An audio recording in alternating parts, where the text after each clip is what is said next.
പാടുന്നേ.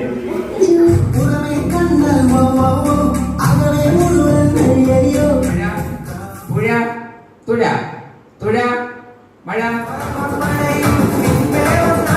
ഇവിടെ വേറെ ആരെങ്കിലും ആടിന്റെ ശബ്ദം ഉണ്ടാക്കാൻ അറിയാമോ? ഇല്ല. ഇവിടെ ഇല്ല ഇല്ല. അവിടെ അവിടെ ആട് ആട് വിളിക്കുന്നുണ്ട്. തൊണ്ടയിലെങ്ങാണ്ട് ഇറുക്കിയോ.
എന്നുള്ള നിഗമനത്തിലെത്തണം.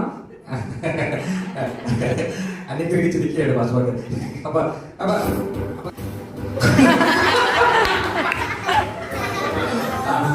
വല്ലാത്ത കാലമാന്തി നേരെ ചൊവ്വേ. 1 2 3 സ്റ്റാർട്ട്.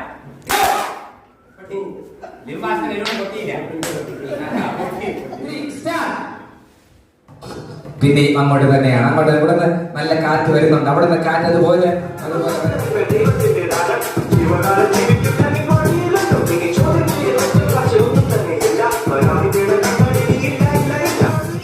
ഒരാൾ മാത്രം ഉദ്യോഗം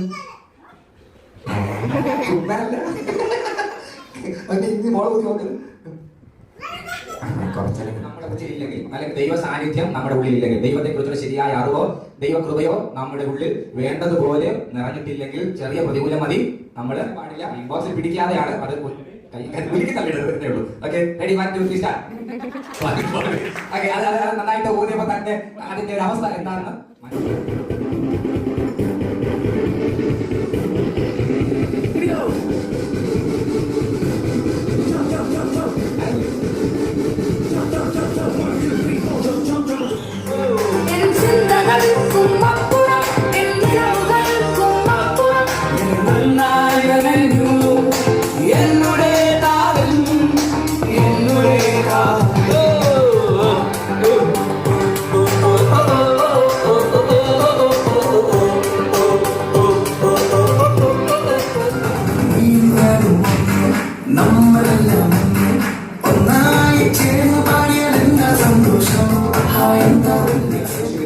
നിങ്ങൾ പ്രാർത്ഥിക്കണം. കർത്താവേ, എന്നെ കുറിച്ചുള്ള നിന്റെ ഇഷ്ടം എന്താണ്? എന്നെ കുറിച്ചുള്ള നിന്റെ പദ്ധതി എന്താണ്? ഞാൻ ആരായി തീരണം? ഭാവിയിൽ നിന്റെ നാമമഹത്വത്തിന് വേണ്ടി എന്താണ് ഞാൻ ചെയ്യേണ്ടത്? എന്നെ കുറിച്ച് നീ എന്ത് ആഗ്രഹിക്കുന്നതോ അത് ചെയ്യാൻ ഞാൻ തയ്യാറാണ്. യേശു നമ്മളെ കുറിച്ച് ആഗ്രഹിക്കുന്നത്, ദൈവം നമ്മളെ കുറിച്ച്